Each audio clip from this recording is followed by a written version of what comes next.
बिस्मिल्लाहिर्रहमानिर्रहीम। अस्सलाम वालेकुम बच्चों। आज का जो हमारा टॉपिक है वो है अशारिया अदाद बनाना। पेज नंबर 90 पे ये गिवन है आपके बुक में। अशारिया अदाद बनाए कैसे जाते हैं या इसका प्रोसेस क्या होता है, ये थोड़ा थ्योरेटिकल है। ये पेपर में कोई किसी क्वेश्चन के साथ अटैच होकर आ जाता होता है, ये आपने करना है।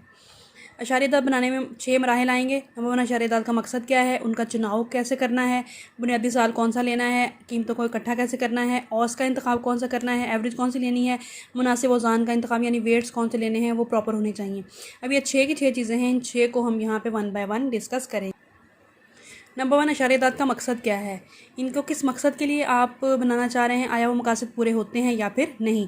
नंबर 2, अशिया का चुनाव, अशिया कौन सी लेनी है, आपने आम अशिया लेनी है या ज़्यादा आम अशिया लेनी है या मुनासिब अशिया लेनी है, कौन चीज़ों का आपने इंतखाब करना है। कहते हैं चीज़ों की तादाद 20 से 50 के दरमियान होनी चाहिए, यानी जो सैम्पल साइज़ आपका है जो वो आपका 20 से 50 हो, इससे ज़्यादा ना होना चाहिए। बुनियादी साल का इंतखाब यानी साल कौन सा लेना है आपने, आया आपने मुस्तकिल बुनियाद का तरीका इख्तियार करना है या आपने मुतहरिक बुनियाद का तरीका इख्तियार करना है। कीमतों को इकट्ठा कैसे करना है आपने, आया आपने थोक रेट पे जो है वो करना है, फैक्ट्री में या डिपो जो होते हैं या जो आपकी छोटी दुकानें होती हैं वहाँ से आपने कीमतें इकट्ठी करनी है। यानी जो आपने जब सैंपल इकट्ठे करने हैं सालों के लिहाज से, तो कीमतें कहाँ से लेनी है आपने।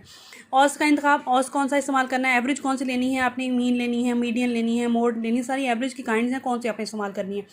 मुनासिब वज़ान का इंतखाब, यानी वज़न आपने मुनासिब करना है, प्रॉपर करना है, वक्त के जगह के लिहाज से उसमें देखना है कि चीज़ों की अहमियत के लिहाज से वक्त जो है वज़न उनका मुख्तलिफ होगा, तो वो उस हिसाब से आपने करना है।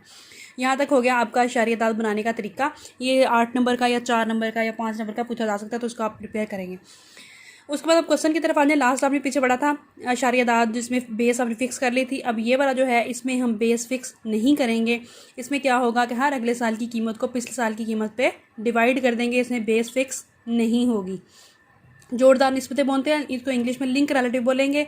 लिंक रिलेटिव यानी पीछे के साल लिंक होगा उसका, हर अगला साल पिछले के साल के साथ जुड़ा हुआ होगा, उसकी बेस फिक्स नहीं होगी, वो आपके प्राइस रिलेटिव थे, फिक्स बेस मेथड था वो, ठीक है। ये है आपका लिंक रिलेटिव। लिंक रिलेटिव क्या है कि price in the given year divided by price in the preceding year multiplied by 100। Preceding का मतलब है पिछला साल। हर अगले साल की कीमत को पिछले साल की कीमत पे डिवाइड करेंगे, मल्टीप्लाई बाय 100 करेंगे, तो आपके पास जोड़दार निस्बतें निकल आएंगी, जिसको हम लिंक रिलेटिव बोलते हैं। ये आपके पास निकल आएंगे। क्लियर हो गया। ये जो मुस्तकिल बुनियादी साल की निस्बतें ये आप लोग पीछे कर चुके हैं। अभी ये जो प्राइस रिलेटिव आपने पीछे निकाला है जिसमें फिक्स बेस मेथड किया है वो आप कर चुके हैं। अब आ जाएं आप लोग एग्जाम्पल की तरफ, जिसमें हम लिंक रिलेटिव निकाल लेंगे। प्राइस रिलेटिव आप पिछले एग्जाम्पल में कर चुके हैं, ये दोबारा रिपीट हो रहा है, यहाँ पे दोबारा उन्होंने साथ दिया हुआ है इसके। लिंक रिलेटिव क्या होते हैं, क्वेश्चन में आपको होगा लिंक रिलेटिव फाइंड करें फॉलोइंग डाटा 1979 एज बेस। 1979 को एज अ बेस ईयर लेते हुए आप लिंक रिलेटिव यहाँ से निकाल लेंगे। अब साल दिए हुए आपको मुख्तलिफ यहाँ पे, ठीक है। 1979 बेस है, यानी पहले के लिए बेस 1979 है। फार्मूला क्या है, Pn-1 n is equal to Pn over Pn-1 multiply by 100। Pn क्या है 129 डिवाइडेड बाय Pn-1, इसका कुछ भी नहीं है, इसलिए 129 बाई 129 मल्टीप्लाई 100 करेंगे तो 100 आ जाएगा, ठीक, मतलब आंसर इसका 100 आ जाएगा। उसके बाद 126 डिवाइडेड बाय 129 मल्टीप्लाई बाय 100, ये आंसर आ गया। 110 डिवाइडेड बाय 126, यानी हर अगले साल के लिए पिछले साल को आप डिवाइड करेंगे। हर अगले साल के लिए पिछला साल बेस होगा, हर अगले साल के लिए पिछले साल को आप डिवाइड करते चले जाएंगे, तो आपके पास ये प्राइस लिंक रिलेटिव यहाँ से निकल आएंगे, ठीक है। लिंक रिलेटिव कैसे निकलेंगे, हर अगले साल की कीमत को पिछले साल की कीमत पे डिवाइड करेंगे। 110 डिवाइड बाय 126, 121 डिवाइड बाय 110, यानी हर अगले साल की कीमत को पिछले साल की कीमत पे डिवाइड करेंगे, तो आपके पास लिंक रिलेटिव निकल आएंगे। मेरा ख्याल है ये बहुत ईजी है और ये आपको क्लियर हो गया होगा। अभी जो आप लोगों ने लिंक रिलेटिव देखा है पीछे, अभी उसी से रिलेटेड आगे एक एक्सटेंशन मजीद है जिसको हम चेन इंडेसिस बोलते हैं, लड़ीदार अशारिया अदाद बोलते हैं। पहले आप लिंक रिलेटिव निकालेंगे, उसके बाद आप एक स्टेप और करेंगे तो आपकी चेन इंडेसिस निकल आएंगी। यहाँ में मुख्तलिफ साल दिए हुए हैं आपको, ठीक है। इन सालों में आपको कीमतें भी दी हुई हैं, ठीक है।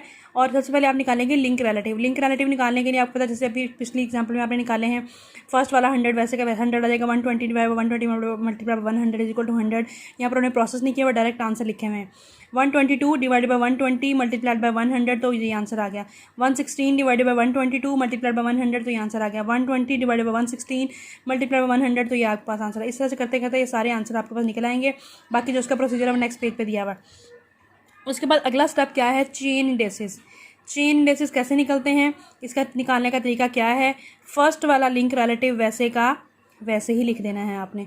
उसके बाद जो फर्स्ट का आंसर आया है उसको मल्टीप्लाई करना है सेकंड के साथ, यानी इन दोनों को आपस में मल्टीप्लाई करके डिवाइडेड बाय 100 करेंगे तो ये आंसर निकल आएगा। पहला सेकंड वाला चेन इंडेक्सेस निकल आया आपके पास, ठीक है। यानी पहला चेन इंडेक्सेस को मल्टीप्लाई करेंगे दूसरे लिंक रिलेटिव के साथ और 100 से डिवाइड कर देंगे, ठीक हो गया।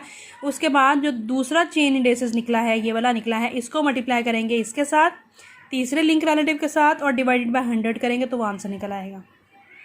क्लियर हो गया।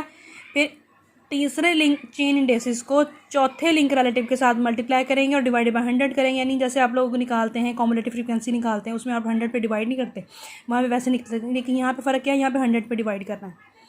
क्लियर हो गया।